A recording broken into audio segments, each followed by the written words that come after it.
Silly Tunes TV.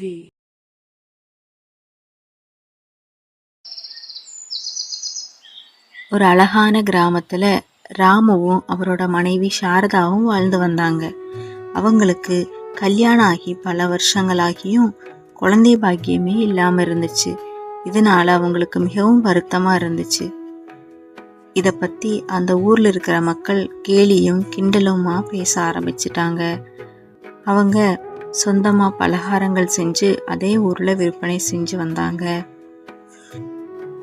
அவங்க கிட்ட இருக்கிற பலகாரங்களை வாங்குறாங்களோ இல்லையோ, அவங்களுக்கு குழந்தை இல்லாததை பத்தி பேசுறதே அந்த ஊர் மக்கள் வழக்கமா வச்சிருந்தாங்க. வழக்கம் போல அன்னைக்கும் இந்த மாதிரி ஒரு அம்மா கேட்டாங்க, சாரதா, இன்னும் நல்ல செய்தி எல்லாம் ஒண்ணும் இல்லையா? இல்ல பாட்டி, அப்படி நல்ல செய்தி இருந்தா உங்களுக்கு சொல்லாம இருப்பனா அப்படின்னு சொல்லிட்டு சாரதா ரொம்ப வருத்தப்பட்டாங்க. சாரதா டெய்லியும் சாமி கும்பிடுறது வழக்கம். அவங்க வழக்கம் போல இன்னைக்கும் சாமி முன்னாடி உட்கார்ந்து இன்னைக்கு நடந்ததை எல்லாம் யோசிச்சுக்கிட்டு அவங்க ரொம்ப வருத்தத்தோட இருந்தாங்க. கடவுளே, எனக்கு மட்டும் ஏன் இவ்வளோ கஷ்டத்தை கொடுக்குற? இந்த ஊர் மக்கள் பேசுறத என்னால கேட்க முடியல. எனக்கு ஒரு குழந்தை பாக்கியத்தை கொடுங்க கடவுளே அப்படின்னு சொல்லிட்டு சாரதா வருத்தத்தோட கடவுள்கிட்ட வேண்டிட்டு இருந்தாங்க. அதுக்கு பிறகு அவங்க எழுந்து தன் கணவர் இருக்கிற இடத்துக்கு போனாங்க. அங்க போனதும் அவரை பார்த்ததும் அவங்க அழ ஆரம்பிச்சிட்டாங்க. அப்போ ராமு, சாரதா, நீ எதுக்காக அழுற? அழாத சாரதா, என்ன ஆச்சு சொல்லு. இல்லங்க, இந்த ஊர் மக்கள் எல்லாம் பேசுறது என்னால கேட்கவே முடியல. எனக்கு ரொம்ப கஷ்டமா இருக்கு. சரி சாரதா, நீ கவலைப்படாத. நாளைக்கு நம்ம ஆஸ்பத்திரிக்கு போய் என்னன்னு பரிசோதனை பண்ணி பார்த்துட்டு வரலாம் அப்படின்னு ராமு சொன்னாரு.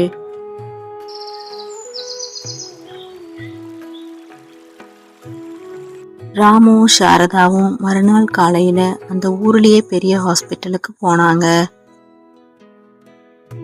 சாரதா, உள்ள வாங்க, உங்களுக்கு பரிசோதனை பண்ணணும் அப்படின்னு நர்ஸ் உள்ள கூட்டிட்டு போய் அவங்களுக்கு பரிசோதனைகள் செஞ்சாங்க. அதுக்கப்புறம் அவங்க டாக்டரை பார்க்கறதுக்காக போனாங்க. ராமு, சாரதா, உங்க 2 பேரோட பரிசோதனை முடிவுகளை நான் பார்த்தேன். உங்களுக்கு குழந்தை பெறுவதில் எந்த ஒரு பிரச்சனையும் இல்லை. ஆனா இன்னும் சில வருடங்கள் ஆகும். அதுவரை நீங்க பொறுமையா காத்திருக்கணும் அப்படின்னு டாக்டர் சொன்னாரு. இதை கேட்டு அவங்களுக்கு ரொம்பவும் அதிர்ச்சியா இருந்துச்சு. அப்போ சரிங்க டாக்டர், நாங்க கிளம்புறோம். ரொம்ப நன்றி. மறுநாள் காலையில சாரதா சமையல் செய்யறதுக்காக அடுப்படிக்கு போனாங்க. என்ன சமையல் செய்யலான்னு யோசிச்சுட்டு ரசம் வைக்கிறதுக்காக குருமிளகு எடுத்து அம்மியில வச்சு அரைக்க ஆரம்பிச்சாங்க. அதிலிருந்து ஒரு குருமிளகு உருண்டு போய் செவருக்கு அந்த பக்கமா விழுந்துருச்சு. சாரதா அங்கிருந்து போனதும் அந்த குருமிளகு உருண்டு போய் கட்டிலுக்கு மேல ஏறிடுச்சு. உடனே அதற்கு கையும் கால்களும் வர ஆரம்பிச்சிருச்சு. இத பார்த்த அந்த குறும்பழகு ரொம்ப சந்தோஷமா துள்ளி குதிச்சுச்சு. உடனே யாரோ வர்ற சத்தம் கேட்டதும் அது கட்டிலுக்கடியில ஓடி போய் ஒளிஞ்சிருச்சு. அப்போ தூங்குறதுக்காக ராமுவும் சாரதாவும் அங்க வந்தாங்க. சாரதா ராமு கிட்ட, என்னங்க, டாக்டர் சொன்னது எனக்கு ரொம்பவும் கஷ்டமா இருக்கு. நானும் எந்த பிரச்சனையும் இருக்காது, நமக்கு உடனே ஒரு குழந்தை பாக்கியம் கிடைக்கும்னு ரொம்ப சந்தோஷமா இருந்தேன். ஆனா டாக்டர் இன்னும் கொஞ்சம் வருஷம் நம்மள காத்திருக்க சொல்லியிருக்காரே. நீ கவலைப்படாத சாரதா, அவரு நமக்கு குழந்தையே பிறக்காதுன்னு சொல்லலையே. இன்னும் கொஞ்சம் வருஷம் காத்திருக்கத்தானே சொல்லியிருக்காரு அப்படின்னு சொல்லிட்டு 2 பேரும் தூங்க ஆரம்பிச்சிட்டாங்க. இதையெல்லாம் கட்டலுக்கடியிலிருந்து அந்த குறுமிளகு கேட்டுட்டு இருந்துச்சு. இதை கேட்டதும் அதுக்கு ரொம்பவும் கஷ்டமா இருந்துச்சு. மறுநாள் காலையில சாரதா எணிக்கிறதுக்கு முன்னாடியே அந்த குறுமிளகு அடுப்படிக்கு போய் சாரதாவுக்கு ஏதாவது உதவி செய்யணும்னு யோசிச்சு அது சமையல் செய்ய தொடங்குச்சு. விதவிதமான சமையல்களை செய்து முடிச்சு ராமுவுக்கு தேவையான சாப்பாடுகளையும் எடுத்து வச்சுச்சு. உடனே யாரோ வர்ற சத்தம் கேட்டதும் அது போய் வழக்கம் போல ஒளிஞ்சுக்கிச்சு. சாரதா அங்க வந்தாங்க. வந்து பார்த்ததும் அவங்களுக்கு ஒரே ஆச்சரியம். இதெல்லாம் யார் செஞ்சிருப்பா? திரும்பி பார்த்ததும் ராமுவுக்கும் தேவையான சாப்பாடு அங்க ரெடியா இருந்துச்சு. ஒருவேளை அம்மா ஊர்ல இருந்து வந்திருப்பாங்களோ அப்படின்னு மனசுக்குள்ள சாரதா நினைச்சிட்டு இருந்தாங்க. நேரம் ராமு அங்க வந்தாரு. என்ன சாரதா, இன்னைக்கு நேரமாவே சமையல் எல்லாம் முடிச்சிட்டியா? சீக்கிரமாவே எனக்கு சாப்பிடுறதுக்குள்ள சாப்பாடும் எடுத்து வச்சிருக்கிறியே. ஆமாங்க, நீங்க போய் சாப்பிடுங்க அப்படின்னு சாரதா சொன்னாங்க. உடனே ராமு போய் சாப்பிட ஆரம்பிச்சாரு. உடனே சாரதா அங்கிருந்து வெளியே போய் அம்மா வந்திருக்காங்களான்னு எல்லா பக்கமும் தேடி பார்த்தாங்க. ஆனா அங்க யாருமே இல்ல. சாரதா ஆச்சரியத்தோடையே உள்ள வந்தாங்க. வழக்கம் போல அவங்க மறுநாள் வியாபாரத்துக்கு போயிட்டு சாயங்காலம் வீடு திரும்பினாங்க. சாரதா, எனக்கு ரொம்ப தலைவலியா இருக்கு, எனக்கு ஒரு டம்ளர் டீ தரியா அப்படின்னு ராமு கேட்டாரு. இருங்க எடுத்துட்டு வரேன் அப்படின்னு சொல்லிட்டு சாரதா அடுப்படிக்கு போனாங்க. ராமு அசதியில அந்த நாட்காலிலேயே உட்கார்ந்து தூங்க ஆரம்பிச்சாரு. அவரு கண் முழிச்சு பார்த்ததும் அங்க ஒரு டம்ளர்ல டீ இருந்துச்சு. சாரதா அங்க போய் பார்த்ததும் அவங்களுக்கு ஒரே ஆச்சரியம். அங்க ஏற்கனவே ஒரு டம்ளர்ல டீ இருந்துச்சு.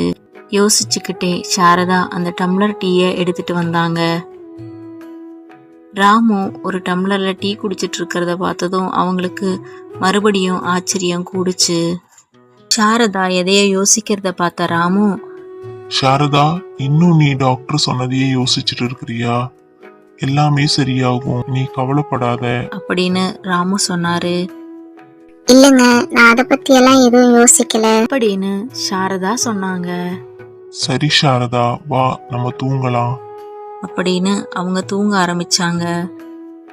மறுநாள் காலையில சாரதா எழுந்து பக்கெட்டோட கோலம் போடுறதுக்காக வெளியே போனாங்க. அங்க போய் பார்த்தா ஏற்கனவே கோலம் போடப்பட்டிருந்துச்சு. துணிகள் எல்லாம் துவைத்து காய போடப்பட்டிருந்துச்சு. இதை பார்த்ததும் சாரதா ரொம்பவும் அதிர்ச்சியானாங்க. இத கணவர்கிட்ட சொல்லியே ஆகணும்னு சாரதா உள்ள ஓடி வந்தாங்க. என்னங்க என்னங்க, எழுந்துருங்க எழுந்துருங்க, உங்ககிட்ட ஒரு முக்கியமான விஷயம் சொல்லணும், எழுந்துருங்க. என்ன சாரதா, என்ன ஆச்சு? ஏன் காலையிலேயே இவ்வளவு அவசரமா என்ன கூப்பிடுற? என்னங்க, 2 நாளா நம்ம வீட்ல என்னமோ நடக்குது. இது நான் உங்ககிட்ட சொல்லி உங்களை பயப்படுத்த வேண்டாமேன்னு தான் நான் எதுவுமே உங்ககிட்ட சொல்லாம இருந்தேன். நம்ம வீட்ல யாரோ ஒருத்தவங்க இருக்காங்க. காலையில நான் அடுப்படிக்கு போய் பார்த்தா அங்க சமையல் செஞ்சிருக்காங்க. உங்களுக்கு தேவையான சாப்பாடு எடுத்து வச்சிருக்காங்க. இப்போ கோலம் போட்டிருக்காங்க, துணிகள் துவைச்சு வச்சிருக்காங்க. இதெல்லாம் யார் செய்யறாங்கன்னு எனக்கு தெரியலங்க. அப்படியா சாரதா, இது ஏன் என்கிட்ட முன்னாடியே நீ சொல்லல? இதெல்லாம் தேவையில்லாம உங்கள்கிட்ட சொல்லி உங்களை கஷ்டப்படுத்த வேண்டாம்னு நான் சொல்லல. சரி சாரதா, நீ வா, யார் இதெல்லாம் செய்யறாங்கன்னு நம்ம ஒளிஞ்சிருந்து கண்டுபிடிக்கலாம் அப்படின்னு சொல்லிட்டு 2 பேரும் அடுப்படிக்கு அந்த பக்கம் இருக்கிற செவுத்துக்கிட்ட போய் ஒளிஞ்சுக்கிட்டாங்க. யாருமே இல்லைன்னு நினைச்சுக்கிட்டு அந்த குறுமிளகு மெதுவா அடுப்படிக்கு வந்துச்சு. வந்து மறுபடியும் என்ன வேலை செய்யலான்னு யோசிச்சுக்கிட்டு அப்படியே நின்னுச்சு. சமையல் செய்யறதுக்காக அடுப்பு பக்கத்துல போச்சு. இதையெல்லாம் சாரதாவும் ராமுவும் அங்கிருந்து பார்த்துட்டு இருந்தாங்க. உடனே ராமு, யார் நீ அப்படின்னு ஒரு சத்தம் கொடுத்தாரு. உடனே அந்த குறுமிளகு அதிர்ச்சியாயி நின்றுச்சு. யார் நீ? என்ன செய்யற இங்க? எங்களுக்காக இருக்கு நீ இந்த வேலையெல்லாம் செஞ்சிட்டு இருக்கிற? அம்மா குழந்தை இல்லாததை நினைச்சு ரொம்பவும் வருத்தப்பட்டு அழுதாங்க. இதையெல்லாம் நான் பார்த்துட்டு இருந்தேன்.